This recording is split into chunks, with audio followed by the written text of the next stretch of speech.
Estudando análise combinatória, página 98 do nosso livro didático. Então, análise combinatória, né, é um tema que cai bastante no Enem, né? Então, digamos que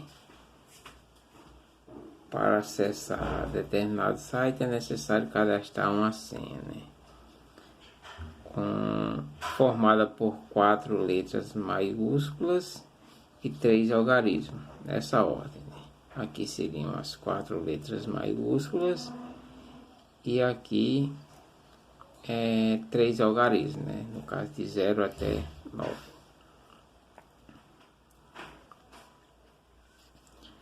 Então, na senha os caracteres devem ser distintos, né? Isso já é outra informação importante, ou seja, tem que ser todos diferentes, eles não podem se repetir. Então, sabendo que estão disponíveis 26 letras e 10 algarismos, quantas senhas diferentes podem ser cadastradas nesse site? Seria uma questão de análise combinatória, né? Situações como esta,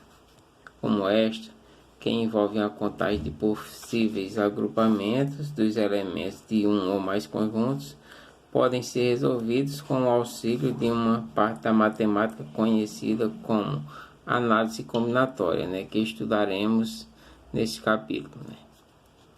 Então, dentro da análise combinatória temos o princípio fundamental da contagem,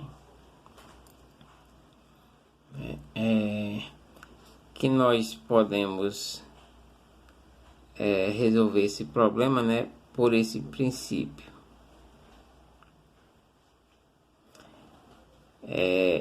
que seria escrevendo todas as possibilidades e realizando a contagem das senhas, né?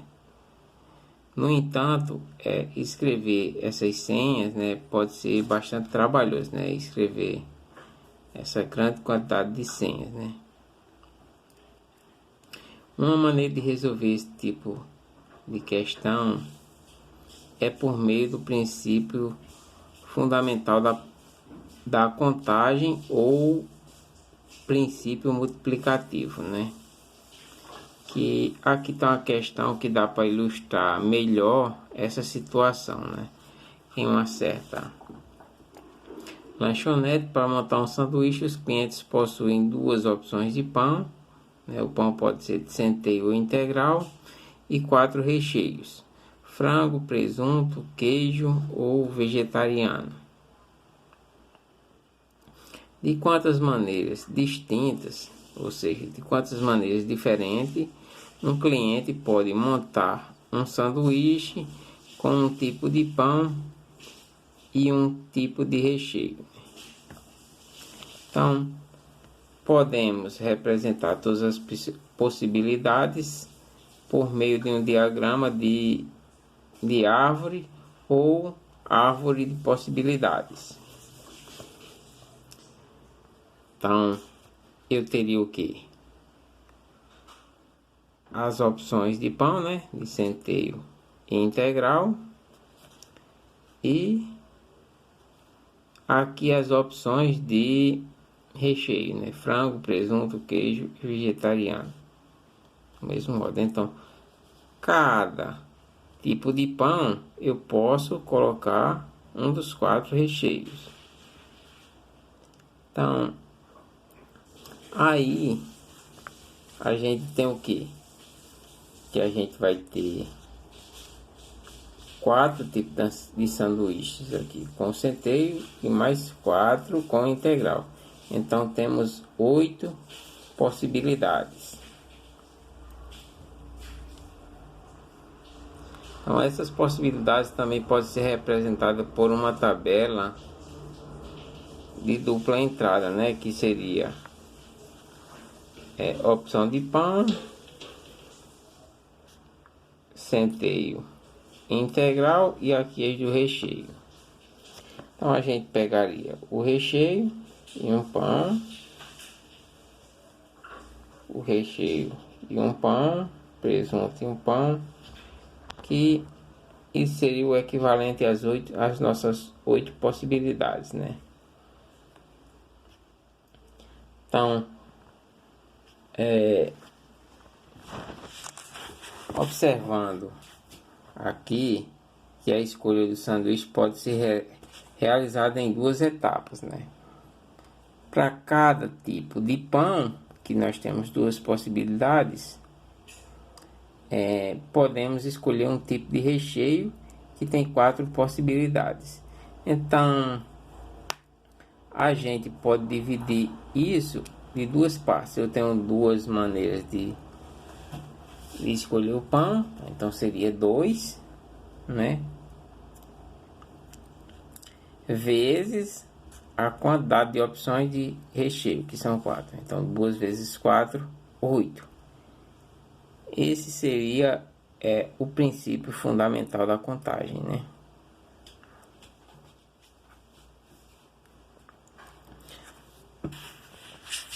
Se um acontecimento A pode ocorrer de N maneiras distintas e para cada uma dessas maneiras um acontecimento B pode ocorrer de N maneiras distintas, então uma quantidade de possibilidades de ocorrência dos acontecimentos A e B é dado pelo produto de N por M. Este é o princípio fundamental da contagem, ou seja, se temos várias possibilidades, então a gente multiplica todas essas possibilidades de escolha, né? Um exemplo aqui: Renato levou em uma viagem 3 calças, 2 pares de sapatos e 4 camisas, todas diferentes entre si. De quantas maneiras distintas ele pode vestir utilizando uma calça, um par de sapato e uma camisa? Então a gente pode fazer aqui uma árvore de possibilidades, né? Chamar aqui C1 da calça 1,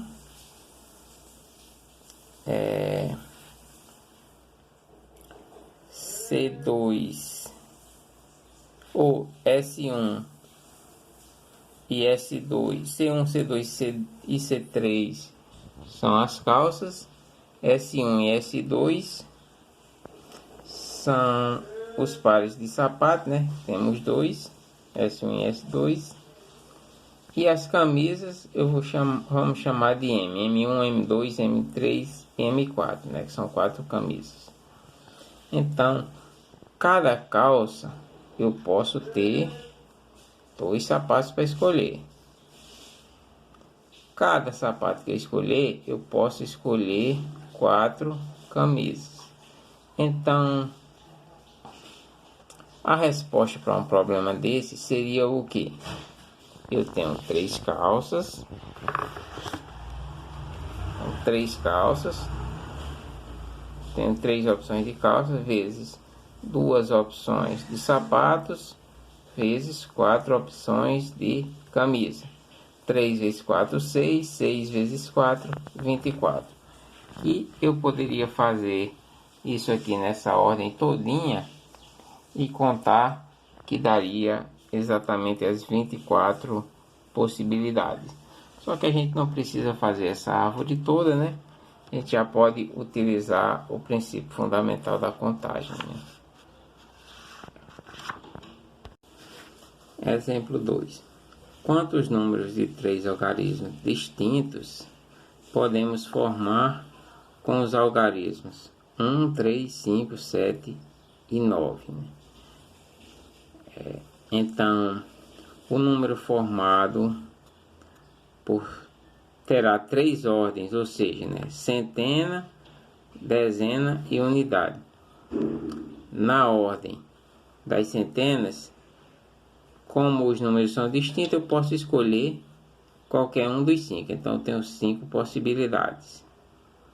Depois que eu já escolhi um desses números, então só me restaram 4 possibilidades na ordem das dezenas, né? A partir do momento que eu já escolhi a centena e a dezena, só me restaram 3 possibilidades para escolher o algarismo da ordem das unidades simples. Então, a resposta para essa questão seria, não é? O número era formado por, eu teria 5 possibilidades na centena, 4 possibilidades na dezena e 3 possibilidades nas unidades. Então 5 vezes 4, 20, 20 vezes 3, 60. Exemplo 3.